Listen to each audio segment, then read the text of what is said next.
Hello, this is Jack from teachingeslonline.com, and welcome to this video where I'm going to talk about using Facebook to find private students online. So if you're teaching English online or any language online, then watch this video because I'm going to talk about two new features that I think are fantastic for online teachers, and especially if you want to find students on that platform. Now, I've had this love-hate relationship with Facebook because back in the day, you could do things like just post a YouTube video on the Facebook platform, and Facebook used to embed it, and you'd get thousands of views and it would boost your YouTube channel. And you could also link to your website and people would click that link and go on your website and you'd get hundreds, maybe thousands of views for a blog post that you have written. But things have changed. Those types of posts don't work anymore. And you constantly, as an online teacher, you're constantly thinking about how can I get the most out of this platform? And if you want to use Facebook in the right way, then I've got some tips for you. And also I'm going to share those two features that will really benefit you when it comes to expanding your reach and finding students for your lessons. Okay, so with any platform, with any social media platform, it's important that you use it in the right way. Now, what I mean by that is if I post a link to a video on my YouTube channel on Facebook, they don't embed that video anymore. Instead, the engagement rate is really low because nobody wants to click off the platform to go open a different app to then watch a different video. You know, there's quite a lot of friction involved there. So it doesn't go out into the Facebook world and it's not put in front of the people you want to see it. So this just means that your organic reach is lower. So posting things like a link to your website just doesn't work anymore. Instead, what works is producing the right type of videos for the Facebook platform. And I find the right type of videos at the moment are those marketing style videos with the text at the top. They're square, they have subtitles on them. Those are the videos that get the most attention, for me anyway, on Facebook. If I just post a 10-minute long video without the subtitles and text, it doesn't get any traction. Whereas square video with the text, short clips, 3 minutes long sometimes, those get, on average at the moment, around 5,000 views. So that is what's working for me. It could be different for you. Text posts can work. Images can work as well. I find video works the best for me. So instead of just posting to my website and to YouTube, I'm now starting to do more of the native type of content. So therefore, my organic reach is up again. Now, with that in mind, you don't just want to put lessons out there into the world for free without anything in return. So what is still the same with Facebook is that it's important to have a call to action. And this is either to book a trial lesson with you as an online teacher or to download something for free from your website.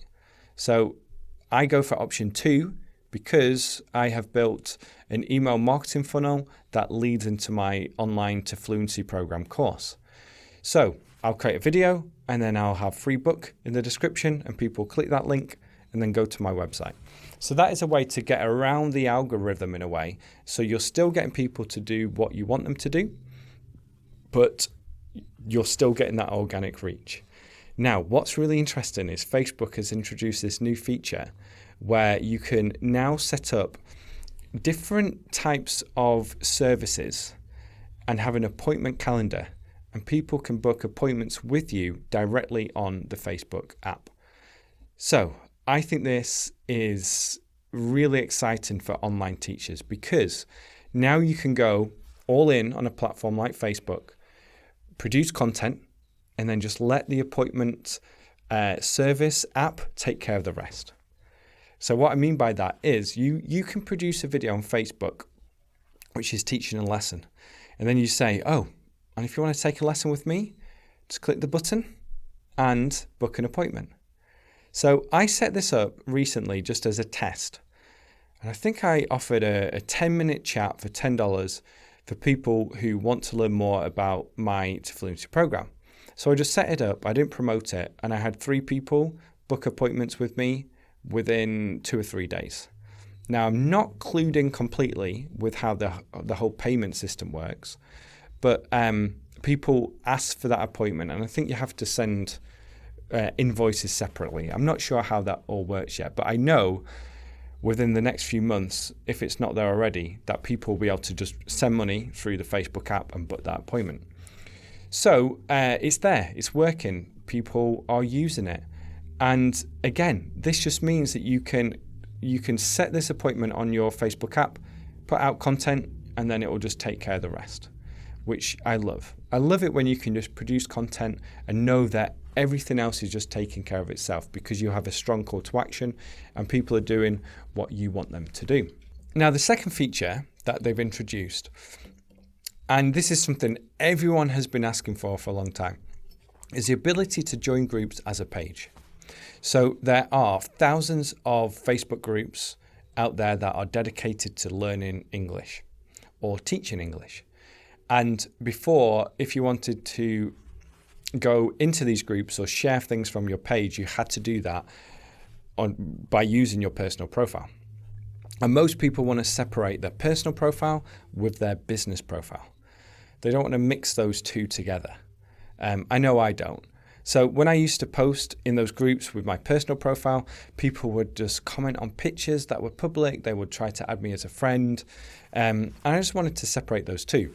But now you can go into a group and join the group as a page.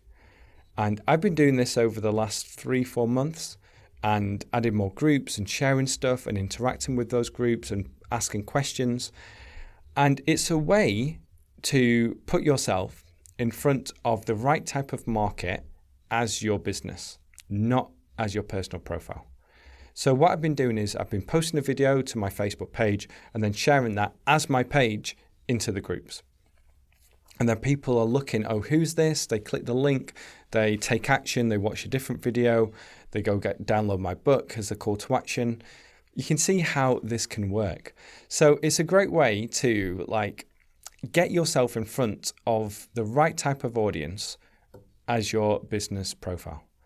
So if you're looking to use Facebook, those two features are just fantastic. And I know that the appointment calendar is now being linked to Instagram as well, because obviously Instagram and Facebook, same company, and they are linked together in many different ways. You can also advertise on the different platforms and use audiences and do all that kind of stuff. So those two features I think are huge for online teachers. The strategy would be, if you want to sell one-to-one lessons, to create that appointment calendar, to post lots of interesting stuff on Facebook, to join groups, to get yourself in front of people, and then let that appointment calendar take care of the rest.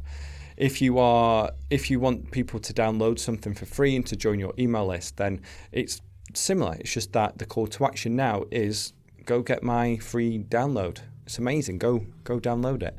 So that is the other thing that you can do as well. Like I said as well, keep everything native. So keep it relevant to the Facebook platform. And one last thing, know that when it comes to advertising, that retargeting is the best. So what I've been doing is promoting this content, spreading it out everywhere into the different groups, and then retargeting people from specific countries who have watched those videos with go download my book or here is my program. And the return I'm getting on those types of ads has been just incredible. Retargeting people is the best way it's the best return on investment you're going to get. So that's just another thing to bear in mind if you want to give something a little bit of a boost. Okay, so I hope you found this useful. If you have, please like and share it and send it to somebody who needs to know about these things for their online teaching business. Okay, thank you for watching. Bye-bye.